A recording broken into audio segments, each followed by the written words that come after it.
मध्य प्रदेश में कांग्रेस का 5G plan, BJP परेशान। प्रदेश में Congress unity plus 5G plan पर कर रही है काम। 5G प्लान से कांग्रेस ने कर्नाटक की सत्ता पर किया कब्जा। हिमाचल भी जीता और अब मध्य प्रदेश की बारी।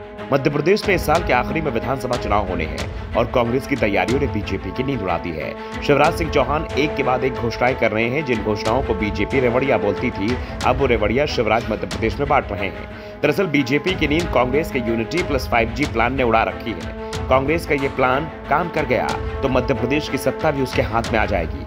इसी प्लान ने बीजेपी को परेशान कर रखा है, क्योंकि 6 महीने में ही बीजेपी के हाथ से 2 राज्यों की सत्ता फिसल चुकी है और अगर मध्य प्रदेश भी गया तो फिर लोकसभा चुनाव में बीजेपी की गाड़ी फंस जाएगी, जो पहले से ही मुश्किल में दिखाई दे रही है। कांग्रेस जिस यूनिटी प्लस 5G प्लान पर काम कर रही है, उसमें यूनिटी का मतलब है कि सभी को एकजुट रखना है, साथ ही 5G का मतलब है 5 गारंटी। इन्हीं 2 रणनीति पर कांग्रेस आगे बढ़ रही है। यूनिटी के साथ गारंटी पर कांग्रेस का विशेष फोकस है। कांग्रेस ने 12 जून को राज्य में अपने चुनाव अभियान की शुरुआत की, जब पार्टी महासचिव प्रियंका गांधी वाड्रा ने जबलपुर में एक जनसभा को संबोधित किया।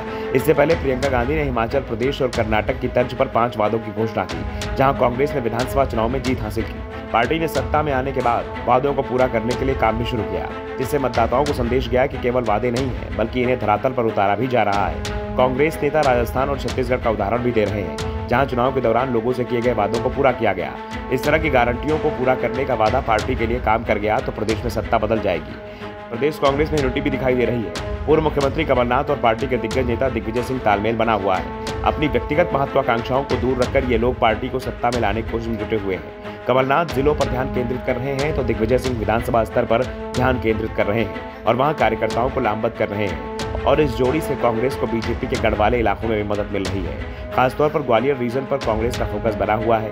यहाँ सिंधिया की बगावत करने से पार्टी के 22 विधायक निकल गए थे और इस बगावत के चलते राज्य में 15 महीने पुरानी कमलनाथ के नेतृत्व वाली कांग्रेस सरकार गिर गई थी।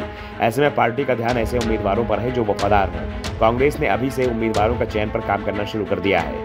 मौजूदा विधायकों के प्रदर्शन के साथ साथ चुनाव के लिए उम्मीदवारों को शॉर्टलिस्ट कर रही है।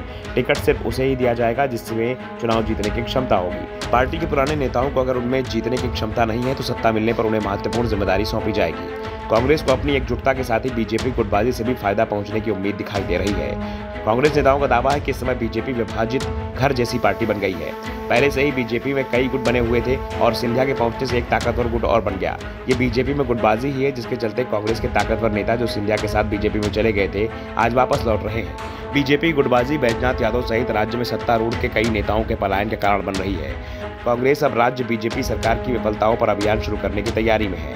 कांग्रेस का अभियान किसानों पर भी केंद्रित होगा, जहां ये वादा पूरा करने में विफल बीजेपी सरकार की असफलताओं को उजागर किया जाएगा। Bureau report, the Navdarpan news.